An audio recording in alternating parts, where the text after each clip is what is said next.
국민 여러분, 안녕하셨습니까? 인도태평양 전략연구원 최수영입니다. 자, 지금 선거가 끝났습니다. 결론이 났죠? 새로운 사람이 취임식도 하고, 각각 조직에 임명도 하고 이러는 모양입니다.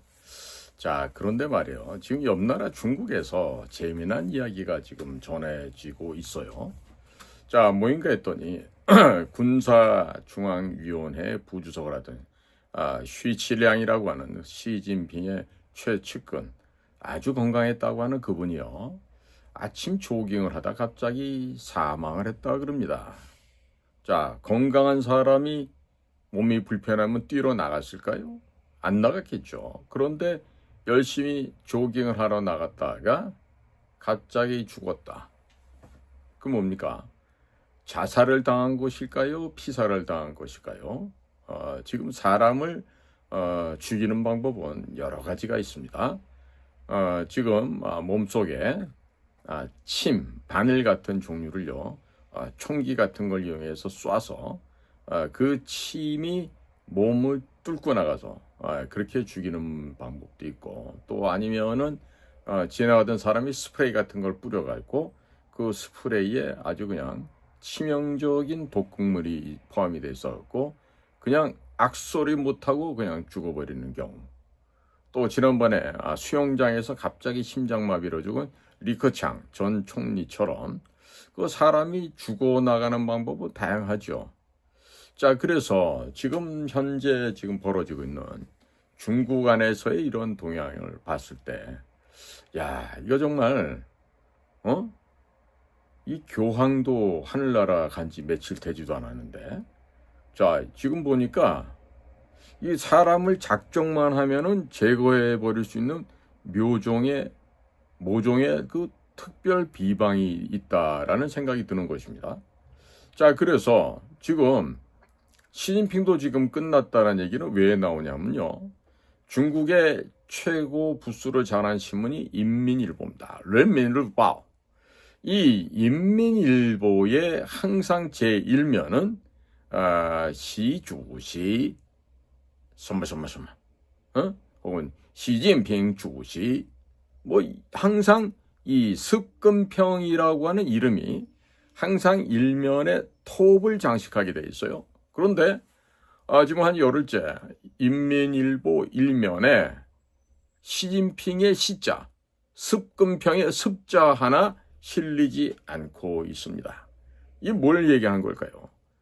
중국 공산당 사회처럼 국가 주석, 당 중앙군사위원회 주석, 그렇죠?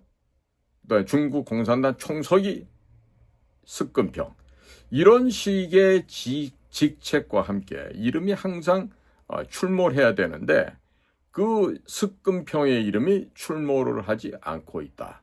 얘기는 심하게 보면은 영혼과 육체가 분리가 돼서 끝났다. 내지는 어디에 연금을 당해서 갇혀 있다. 이런 식의 추측을 할 수 있지 않겠습니까? 자, 그런데요. 이번에 이 미국의 대통령 도널드 트럼프의 트루스 소셜에 나오는 거 보면요. 5월 30일 날 굉장히 치명적인 얘기를 하고 있습니다. 무슨 얘기를 하느냐? 전 세계의 유일한 초대형 마켓인 미국을 오게 된다는 것은 행운인데, 그로 인해서 너네도 행복하고 우리도 행복하고 다 좋은 것이다. 이렇게 운을 띈 다음에 너 말이야, 중국 너네들 어떻게 이렇게 전체적으로 이렇게 반란을 할 수 있냐? 어떻게 규칙을 어길 수가 있겠느냐? 내가 지금 좋은 사람으로 대해 주려고 하는데 너네가 이런 거 앞으로 더 못 참겠다. 이 얘기가 대한민국에서 사전투표가 있었던 29, 30일이 딱 지나자마자 바로 올라왔던 거예요. 그러니까 이건 뭘 의미하냐면요. 지난번에 스위스에서 스콧 베센트 미국 재무장관을 중심으로 한 미중 간의 협상이 있었죠. 그때 나왔던 이 tariffs, 관세라고 하는 것은 하나의 수단, 인입하는 도폭선에 불과한 거예요. 폭탄을 터뜨리려면 도폭선이 연결되어 있어야 하는 것처럼 그런 것인데 너네들이 지금 총체적으로 다시 또 거부하고 부정을 저질렀다? 이 얘기는 뭐냐면 너네들 더 이상 친중화 정책을 하지 말아라. 원벨트 원로드 1대1로 정책을 펼쳐오면서 친중화를 하기 위해서 총 쏘고 대포 쏘고 하는 것 대신에 선거 부정, 불법 조작을 통해서 친중화를 해왔었지. 이제 그만해라. 이야기를 한 것이 어느 정도 합의가 됐었다고 생각했는데 한반도에서 펼쳐진 사전선거 5월 29일, 30일 양일간에 중국 아이들이 모종의 짓을 한 거예요. 다 들켰어요, 지금. 자, 그래서 이번 선거는 철저한 부정선거였는데 여기에 맞춰서 당선되신 분은요, 과연 얼마나 할 수 있을지 아무도 장담할 수 없을 것 같아요. 일단 모든 부정선거에 대한 철두철미한 검증과 조사를 통해서 이 빼박 증거들이 지금 입수가 되어 있고 심지어는 어디에서 얼마만큼의 자료를 미국에서 입수를 했는지 알 수가 없습니다. 통상적으로 한국에 오면은 저와 만나서 식사도 하고 하는 아주 그 미국에서 오시는 귀한 분이 한 분 있는데 이번에는 웬일인지 저한테 연락이 안 옵니다. 그런데 뭔가 하는 반응이 있어요. 제가 힘내세요. 그리고 좌절하지 마세요. 더욱더 우리가 열심히 하면 더 잘 될 겁니다. 이렇게 해서 영어로 보냈더니 그분께서 오히려 저에게 힘내십시오. 화이팅 하라고 또 그렇게 답신을 보내주셨어요. 자, 그러면 이 그레이트한 미국의 요원들이 어디에서 무엇을 하고 있을지 저는 모릅니다. 알 수가 없어요. 이미 저는 퇴직을 했고 그분들이 어떤 역할을 하는지 무슨 일을 어디서 하고 있는지 알 수가 없죠. 그러나 우리가 이 공작관들이 갖고 있는 근본적인 이 감이 있잖아요. 본능적인 감이 있는데 이번에 봐서는 진짜 모체에서 무슨 일을 하고 있다. 가장 지금 궁금한 사람이 누구냐면 스티브 예이츠예요. 헤리티지 파운데이션의 선임연구관. 그리고 지난번에 윤석열 대통령이 파면당하던 4월 4일 세종연구소 주최 세미나에 참석했던 플레드 플라이츠 미국 우선주의 정책연구소의 부소장. 원래 출신은 CIA. 자, 이런 분들이 여기 와가지고 했던 이야기를 곱씹어 보건데 트럼프 대통령이 윤석열 대통령을 아주 really admire 하고 있다. 정말로 숭모하고 있다. 존경하고 있다. 이런 얘기를 했었죠. 일상적인 respect, 존경하다는 뜻이 넘어서는 대단히 깊고 높은 추앙의 의미가 있는 그와 같은 단어를 really, 정말로, 진실로 라고 얘기하면서 이렇게 얘기를 했었단 말이죠. 그렇다라면 의리를 숭상하고 실질적인 협조를 중시하는 도널드 트럼프가 과연 목숨 걸고 이 나라의 거짓과 부정을 들춰내기 위해서 계엄령을 내린 윤석열 대통령을 과연 모르는 척 하겠느냐. 당연히 자신들은 많은 이득을 가져갔죠. 윤석열의 계엄령을 통해서. 그럼 적어도 최소한의 것은 보상이 있어야 되지 않을까. 컴펜세이션이 있어야 되겠지. 리워드가 있어야 되겠지. 과연 그걸 모른 척 할까. 예. 자, 그래서 여기저기 조사를 하다 보니까 이게 지금 금년도 우리나라의 대통령 선거가 한 번 더 있다는 얘기가 들려옵니다. 어디서? From USA. 미국으로부터 나오는 얘기야. 그렇다면 한국에서 한 번 더 대선이 있다? 이게 뭔 얘기지? 아니, 오늘 아침에 결과가 나온 이거는 뭐고 한국에서 대통령 선거가 또 있다. 이게 무슨 얘기냐 이거지. 자, 그런데 아마도 우리 이재명 대통령을 미국하고 간섭 협상을 하기 전에 이런 걸 먼저 선방을 쳐야 될 것 같아. 우리 공작원 다 없앨게요. 응? 우리 한국에 나와 있는 뭐 24개쯤 되는 그런 나라 다 없애버릴게요. 이렇게 이런 거 먼저 선제 조건을 깔아야 되지 않을까 싶어요. 그래서 그거를 선제 조건으로 깔지 못하면 아마도 미국하고 협상하기가 굉장히 힘들어지지 않을까 싶어요. 자, 그리고 지금 우리나라가 미국에게 보면은 요즘에 중국의 유학생들을 막 쫓아내잖아요. 그러니까 우리나라도 그런 꼴을 당하지 않게 해서는 먼저 미국이 요청하기 전에 그들의 요청을 들어줄 만한 떡밥을 먼저 제시를 할 수 있어야 되겠죠. 그러니까 거기에 제일 중요한 게 우리 중국하고 관계를 끊을게. 그러니까 우리한테는 관세를 좀 어떻게 좀 무마시켜 주든지 낮춰주든지 해다오.